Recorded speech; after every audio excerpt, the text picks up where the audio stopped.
students, today we will start chapter 5 Principle of Inheritance and Variations. आज हम इस chapter में डिस्कस करेंगे कि हमें आनुवंशिक भिन्नताएं पाई जाती हैं और वो किसके कारण one generation to other generation में कैसे ट्रांसफ़र होती हैं. अब देखो, humans new from our early 8000 to 1000 BC that bunch of cause variation was children in sexual reproduction. They explained the variation that were naturally present in the wild populations of plant and animals to selectively breed and select the organism that possessed desirable character. For example, through the artificial selection and domestication from ancestral wild cows have been known. India breeds and Sahiwal cows in Punjab must however recognize that through the ancestors knew about the inheritance character and variations. अब क्या है कि genetic variations पाया जाता है और वो one generation to another generation transfer होता रहता है. तो उसके लिए मेंडल्स ने कुछ नियम दिए थे. Inheritance, Mendel's law of inheritance, क्योंकि हम सब में जेनेटिक वेरिएशंस पाया जाता है. अब बात करेंगे Mendel's conduct the experiment on garden pea. Mendel's ने गॉर्डन पी पर कुछ एक्सपेरिमेंट किए जो हम कहते हैं पाइसम सटाइबम, जो उसका साइंटिफिक नेम है, botanical name, for 7 years in 1856 to 1863.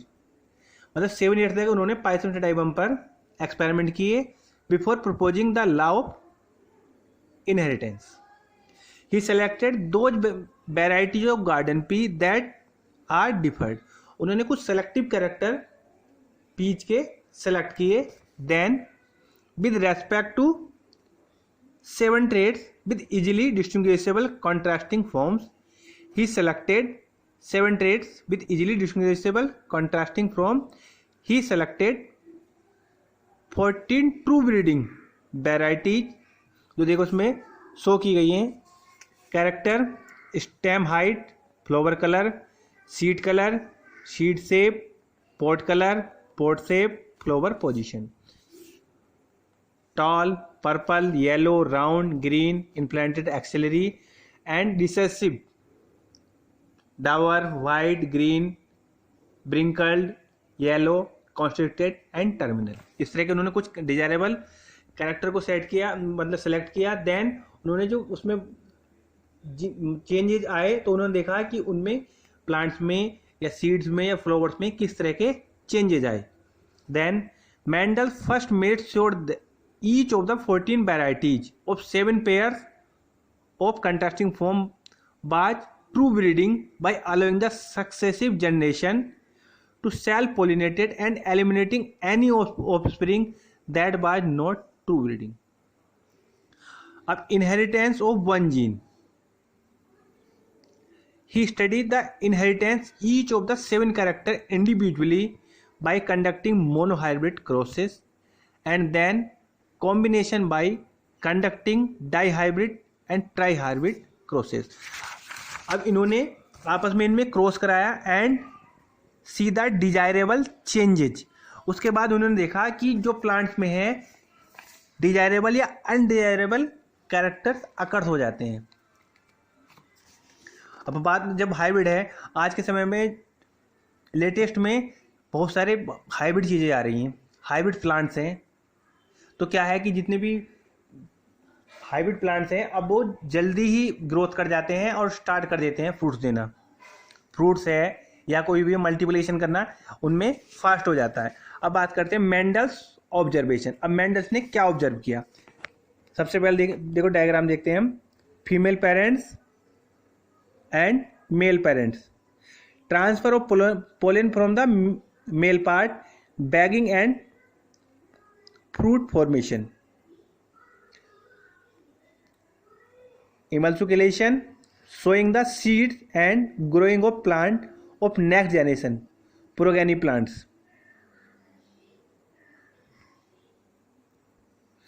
Step in hybridisation of plants.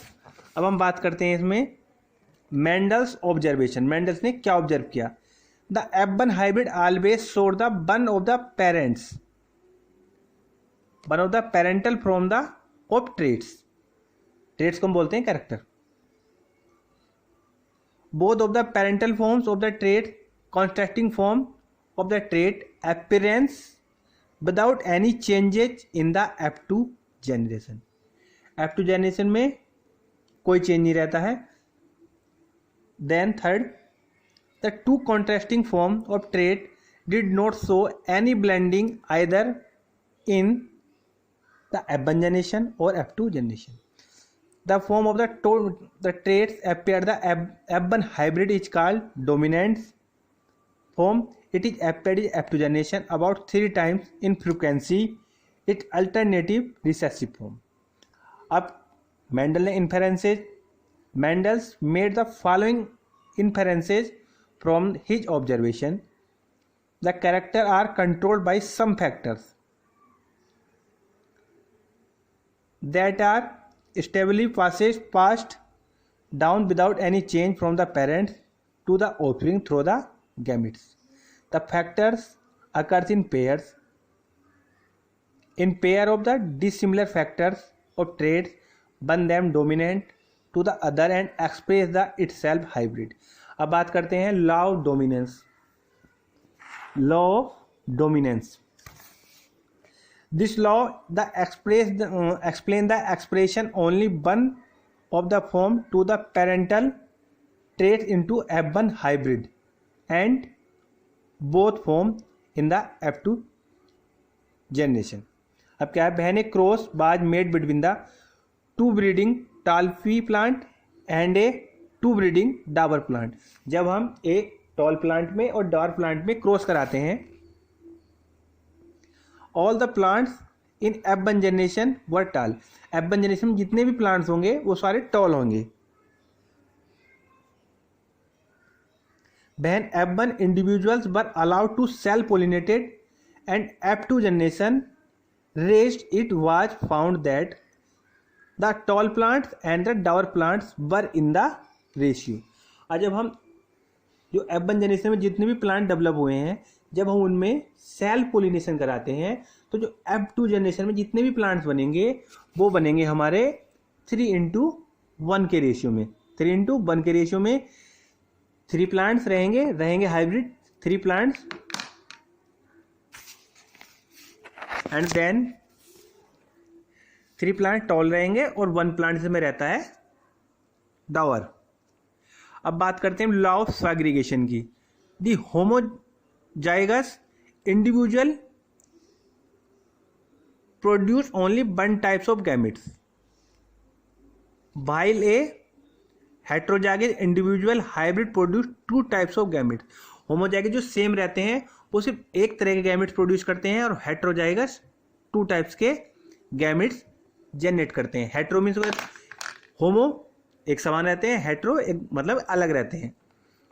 अब बात करेंगे हम गैमेट इज इक्वल फ्रीक्वेंसी में। The following example can be explain. अब द फॉलोइंग एग्जाम्पल से हम उसको हम एक्सप्लेन कर सकते हैं। Tall plant pure tall plant है यहाँ पर ये, और ये प्योर डावर प्लांट है, क्योंकि हम टॉल को कैपिटल टी से रिप्रेजेंट कर रहे हैं और डार्क प्लांट को हम स्मॉल टी से रिप्रेजेंट कर रहे हैं। तो जब हम इसमें क्रॉस कराते हैं तो ये बनता है हाइब्रिड टी, कैपिटल टी और स्मॉल टी, ये बने, इसे हम कहेंगे टॉल प्लांट। जब हम इसमें F2 जनरेशन में सेल्फ पोलिनेशन कराते हैं, सेल्फ क्रॉस कराते हैं, कैपिटल टी स्मॉल टी और कैपिटल टी स्मॉल टी में करते हैं, तो इनमें रेशियो आता है 3:1। देखो जब हम टी से टी से क्रॉस कराएंगे तो टॉल एंड और टी एंड इसमें क्या रहता है, प्योर टॉल प्लांट एक बनता है, 2 हाइब्रिड्स एंड 2 प्योर डावर। इसे हम बोलते हैं F2 जनरेशन, टॉल प्लांट्स और डावर प्लांट्स। इसमें एक प्लांट क्या रहेगा, प्योर टॉल रहेगा।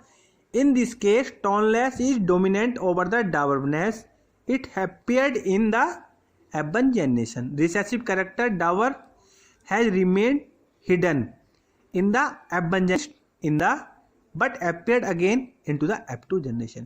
अब इसमें क्या बताया जा रहा है, जब हम F1 जनरेशन में टॉल प्लांट में और डावर प्लांट में क्रॉस कराते हैं तो डावर प्लांट की जो रहती है, जो कैरेक्टर रहते हैं वो हाइड हो जाते हैं, बट जब हम इसमें फर्दर सेल पोजिशन कराते हैं तो वो कैरेक्टर हमें F2 जनरेशन में फिर शो हो जाते हैं।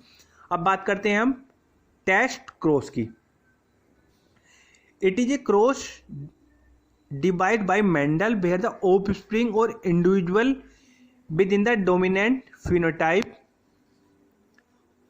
whose genotype is known is crossed with an individual homozygous recessive।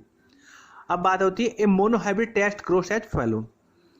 अब इसमें हमने लिया हाइब्रिड और हमने इसमें लिया एक प्योर डॉर्फ, प्योर छोटा पेड़ लिया हमने, ठीक है। तो जब हम इसमें क्रॉस कराते हैं तो ये क्या बना, टीटी और टीटी, टीटी टॉल और टीटी टावर, गैमेट्स प्रोगेनी।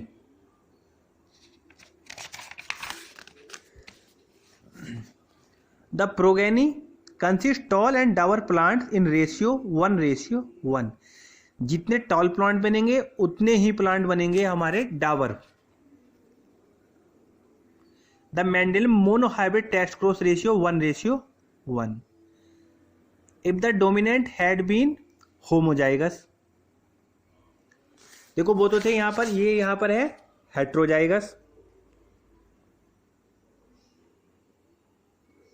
क्योंकि ये एक कैपिटल है और एक स्मॉल है, और वहां पर होमोजाइगस में दोनों गैमेट्स सेम रहेंगे। If the dominant plant have been homozygous TT then the progeny will have all the plant are given below. तो इसमें जो बनेगा टी और टी, इसमें बनेगा ये हमारा हाइब्रिड, ऑल प्लांट्स टॉल बनेंगे इसमें।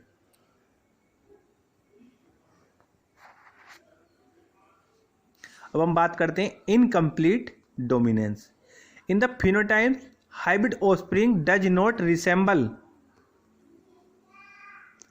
Any of the parents but it intermediate between the to. अब देखो इन्होंने कराया है, अब इन्होंने कलर को रेड कलर और व्हाइट कलर के प्लांट्स लिए। उन्होंने रेड कलर को कैपिटल आर से और व्हाइट कलर को स्मॉल आर से। जब हमने इनके कैरेक्टर लिए F1 जनरेशन में तो are all plants are pink. Then अब हमने इनके, ये हो गया हमारे हेट्रो, ये क्या थे होमो, देन अब हो गए ये हेट्रो। जब हमने इसमें F2 जनरेशन में फर्दर क्रॉस कराया तो जो इनमें रेशियो आएगा आर पिंक और आर वाइट, तो इसमें रेशियो बनेगा हमारा ये एक red 1:2:1। The phenotypic genotypic ratio are the same, 1 red 2 pink and 1 white.